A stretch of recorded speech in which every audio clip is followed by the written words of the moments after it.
40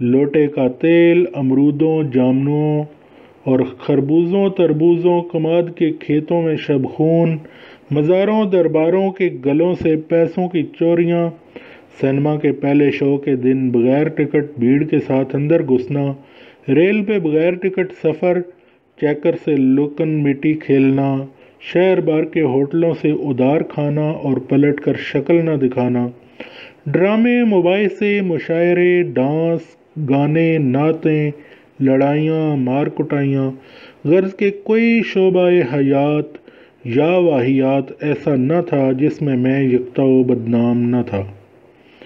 سڑک کنارے کسی مداری کو دیکھا کہ 1 سے 2 روپے بنا رہا ہے، انگوٹھی کسی کنویں میں پھینکوا کر بینگن کے اندر سے برآمد کر رہا ہے تو اس کے پیچھے ہو لیے کہ یہ کیسے کرتا ہے۔ جیسے بھی بن پڑا یہ کرتب سمجھ اور سیکھ کر ہی چھوڑے۔ ہمارے اسکول میں ایک بار ایک جادوگر تماشا دکھانے آیا۔ وہ بلیڈ اور برنجی کے کیل منہ میں ڈال کر چنوں کی مانند چباتا تھا، اور صرف 4 روز بعد میں سرعام گھر باہر اسکول میں ہر جگہ کیل اور 7 o'clock کے بلیڈ ریوڑیوں کی طرح کڑکڑ مزے سے چباتا پھر رہا تھا۔ اسی طرح سینکڑوں اچھے برے کام محض جاننے کے جنون کی وجہ سے میں نے جانے، یعنی جاننے، سیکھنے، سمجھنے کی قوت اور طلب اتنی زیادہ تھی کہ اندر ہر وقت پارے کی مانند ایک تھرتھلی سی مچی رہتی تھی۔ حافظہ کسی کمپیوٹر کی طرح کام کرتا تھا، آنکھوں دیکھی، کانوں سنی، کھٹ سے ریکارڈ ہو جاتی، بس ہر وقت یہی لگا رہتا کہ یہ کیا ہے، کیوں ہے، کیسے ہے۔ پھر کوئی تخصیص بھی نہیں تھی کہ یہ کام کرنے یا سیکھنے کا ہے یا نہیں۔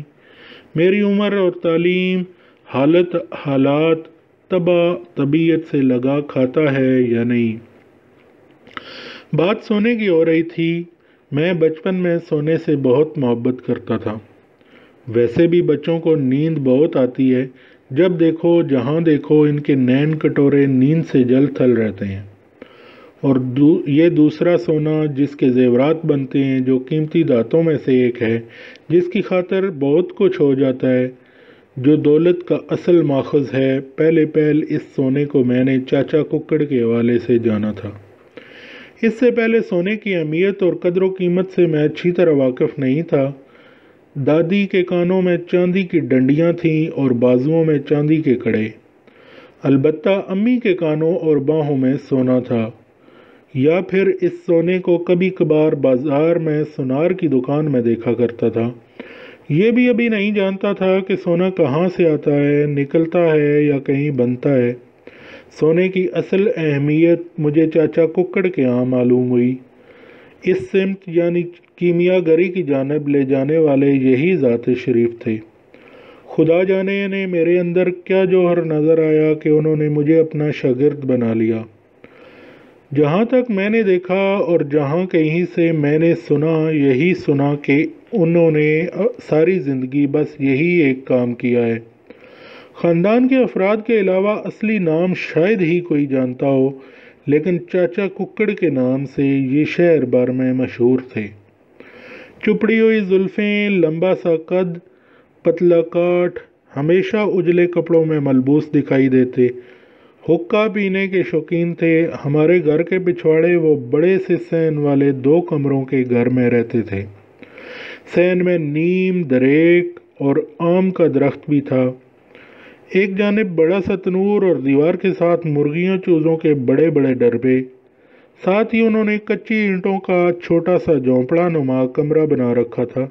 یہی جھونپڑا جس کے دروازے پہ ہمیشہ مضبوط باری تالا پڑا رہتا، ان کی پراسرار سی تجربہ گاہ بھی تھی۔ اس کے اندر کیا کاٹ کباڑ تھا، اس کے متعلق ان کی بیوی یعنی ہماری چاچی مہراجاں بھی شاید کچھ نہ جانتی تھی، کیونکہ اس ریڈ ایریا کی جانب کسی کو بھی جانے کی اجازت نہ تھی۔ اگر ایسا نہ بھی ہوتا تو پھر بھی اس منحوس جھونپڑے کی جانب جانا تو درکنار کوئی دیکھنا بھی پسند نہ کرتا۔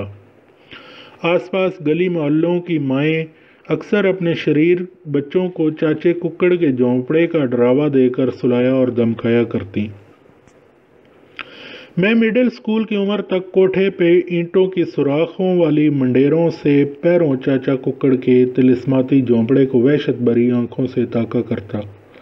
میری دانست میں وہاں بھوت اور جن قید تھے جنہیں چاچا سیاہ مرغوں کا کچا گوشت کھلایا کرتا ہے۔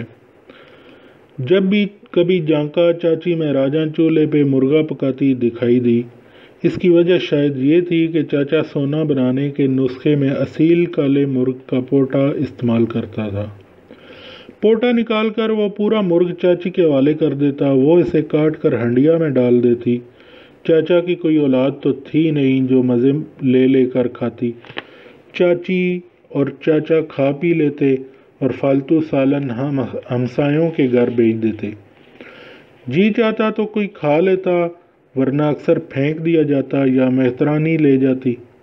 ہمارے ہاں وہ سالن نہیں بیچتے تھے، والد صاحب نے سختی سے منع کر دیا ہوا تھا۔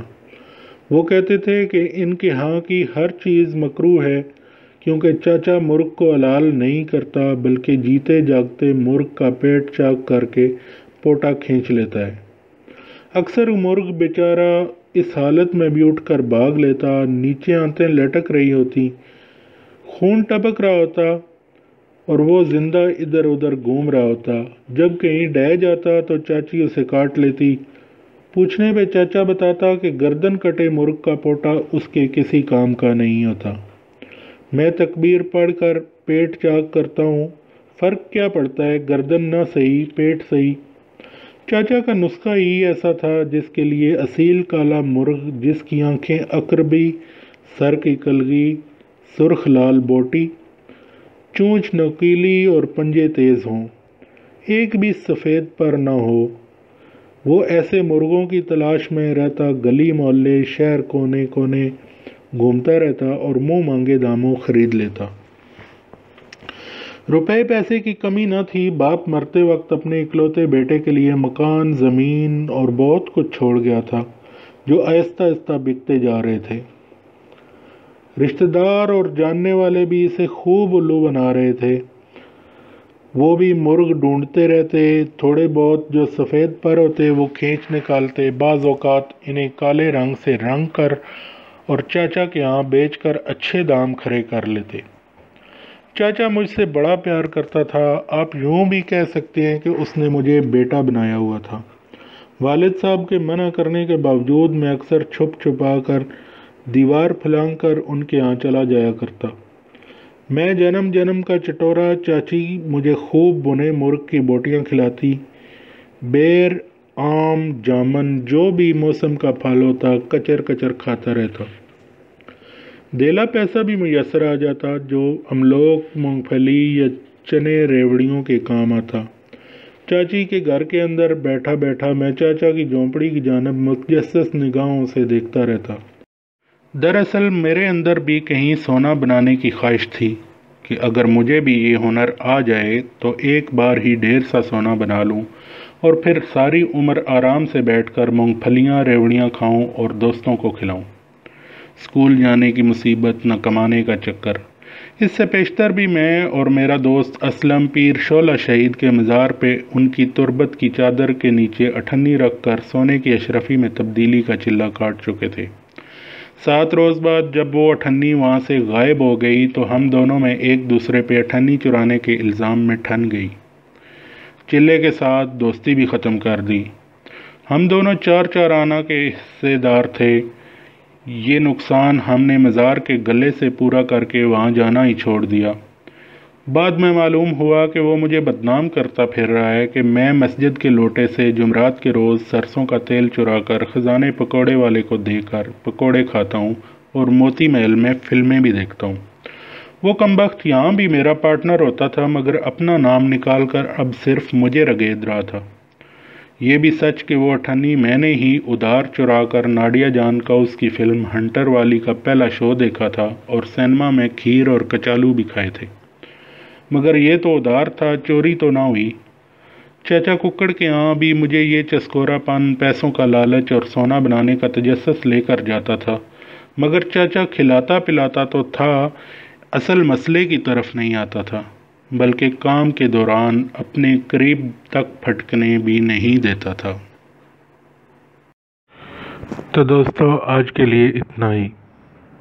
اگر آپ بابا محمد یحییٰ خان صاحب کی زندگی کے بارے میں جاننا چاہتے ہیں تو چینل کو سبسکرائب کیجئے، ہماری ویڈیوز کو لائک کیجئے اور شیئر کیجئے، اور کمنٹس میں ضرور بتائیے کہ ہم کیا بہتر کر سکتے ہیں، کیا بہتری لا سکتے ہیں۔ اپنی آراء سے ضرور آگاہ کیجئے۔ بہت شکریہ، ملتے ہیں ایک نئی ویڈیو کے ساتھ۔ اللہ حافظ۔